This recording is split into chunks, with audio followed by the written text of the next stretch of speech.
आप सभी का स्वागत है हमारी आज की इस विशेष वीडियो में। क्या आपने कभी सोचा है कि इस सृष्टि में प्रथम मानव कौन थे? सनातन ग्रंथों में इसका उत्तर मिलता है। धरती पर पहला जीवन किसने और उनकी पत्नी शत्रुपा। स्वयंभू मनु सिर्फ प्रथम मानव ही नहीं बल्कि संपूर्ण मानव जाति के आदि पुरुष थे। स्वयं ब्रह्मा जी ने उनकी सृष्टि की और उनके साथ उनकी अर्धांगिनी शत्रुपा को प्रकट किया। इन्हीं से आगे संपूर्ण मानवता का विस्तार हुआ। आज की इस कथा में हम जानेंगे स्वयंभू मनु और शत्रुपा की उत्पत्ति कैसे हुई और उन्होंने पृथ्वी को कैसे बसाया। आइए इस दिव्य कथा की गहराइयों में उतरते हैं और जानते हैं सृष्टि की प्रथम मानव की अद्भुत कहानी। वीडियो को अंत तक देखें। स्वयंभू मनु को आदि भी कहा जाता है। आदि का अर्थ प्रारंभ। सभी भाषाओं के मनुष्य वाची शब्द मेन, मनुज, मानव, आदम, आदिम आदि सभी मनु शब्द से प्रभावित है। वह समस्त मानव जाति के प्रथम संदेशवाहक है। इन्हें प्रथम मानने के कई कारण हैं।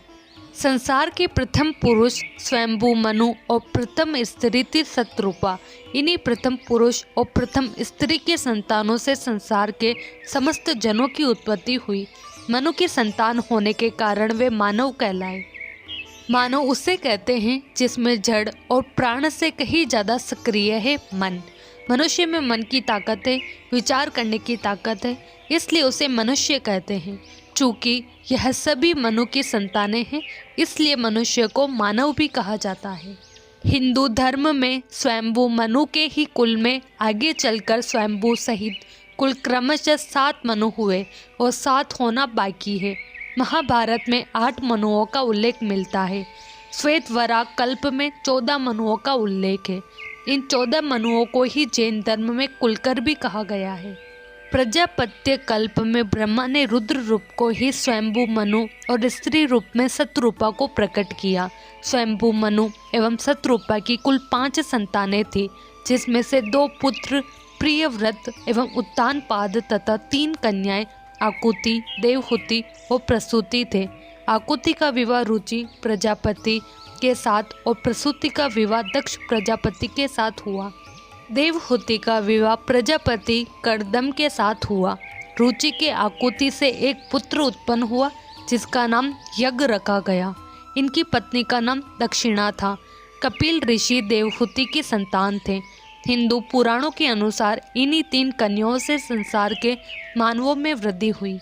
दक्ष ने प्रसूति से 24 कन्याओं को जन्म दिया। इनके नाम श्रद्धा, लक्ष्मी, पुष्टि, धूति, तुष्टि, मेधा, क्रिया, बुद्धि, लज्जा, वपु, शांति, रिद्धि और कीर्ति है। 13 का विवाह धर्म से किया और फिर भृगु से खयाति का, शिव से सती का, मरीचि से संभूति का, अंगिरा से स्मृति का, पुलस्त्य से प्रीति का, पुलह से क्षमा का, कीर्ति से सन्नति का, अत्रि से अनुसूया का, विशिष्ट से ऊर्जा का, वहव से स्वाहा का तथा पितरों से सर्वदा का विवाह किया।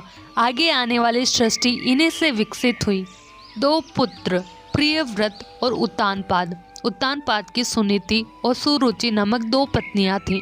राजा उत्तानपाद के सुनीति से ध्रुव तथा सुरुचि से उत्तम नामक पुत्र उत्पन्न हुए। ध्रुव ने बहुत प्रसिद्धि हासिल की थी। स्वयंभू मनु के दूसरे पुत्र प्रियव्रत ने विश्वकर्मा की पुत्री महिष्मति से विवाह किया था, जिनसे यज्ञबाहु, मेधातिथि आदि 10 पुत्र उत्पन्न हुए। प्रियव्रत की दूसरी पत्नी से उत्तम, तामस और रेवत ये 3 पुत्र उत्पन्न हुए, जो अपने नाम वाले मनवंतरों के अधिपति हुए। महाराज प्रियव्रत के 10 पुत्रों में से कवि, महावीर तथा सवन ये 3 नैष्ठिक ब्रह्मचारी थे और उन्होंने संन्यास धर्म ग्रहण किया था। महाराज मनु ने बहुत दिनों तक इस सप्तद्वीपवती पृथ्वी पर राज्य किया। उनके राज्य में प्रजा बहुत सुखी थी। इन्हीं ने मनु स्मृति की रचना की थी, जो आज मूल रूप से नहीं मिलती। उसके अर्थ का अनर्थ ही होता रहा है। उस काल में वर्ण का अर्थ रंग होता था और आज जाति। प्रजा का पालन करते हुए जब महाराज मनु को मोक्ष की अभिलाषा हुई तो वे संपूर्ण राजपाट अपने बड़े पुत्र उत्तानपाद को सौंपकर एकांत में अपनी पत्नी शतरूपा के साथ नैमिषारण्य तीर्थ चले गए। लेकिन उत्तानपाद की अपेक्षा उनके दूसरे पुत्र राजा प्रियव्रत की प्रसिद्धि ही अधिक रही। मनु ने सुनंदा नदी के किनारे 100 वर्ष तक तपस्या की। दोनों पति पत्नी ने नैमिषारण्य नामक पवित्र तीर्थ में गौतमी के किनारे भी बहुत समय तक तपस्या की। उस स्थान पर दोनों की समाधियां बनी हुई है।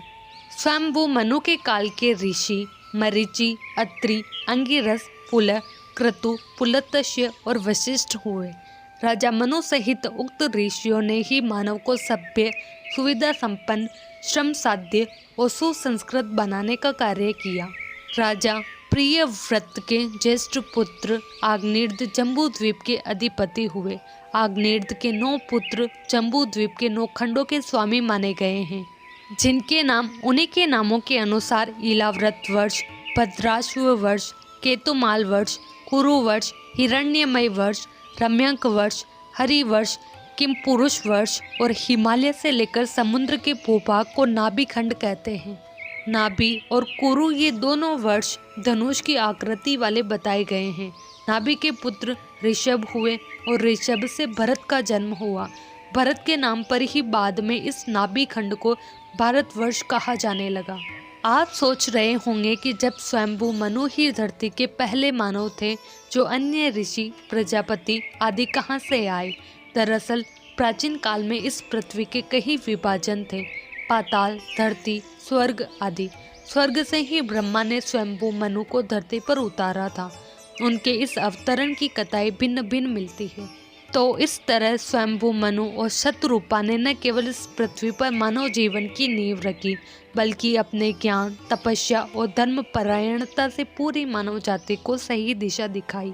उनकी संतानों से आगे मानव वंश का विस्तार हुआ और वे आज भी संस्कार, धर्म और नीति के प्रथम शिक्षकों के रूप में पूज्य हैं। मनु सिर्फ एक व्यक्ति नहीं, बल्कि एक विचारधारा है जो हमें यह सिखाते हैं कि जीवन को धर्म, कर्तव्य और संयम के साथ कैसे जिया जाए। उनकी कथा यह भी दर्शाती है कि हर युग में समाज को एक मार्गदर्शक की आवश्यकता होती है। अगर आपको यह पौराणिक कथा रोचक लगी हो तो वीडियो को लाइक करें, अपने विचार कमेंट्स में बताएं और आगे भी ऐसी ही अद्भुत कहानियों के लिए हमारे चैनल को सब्सक्राइब करें।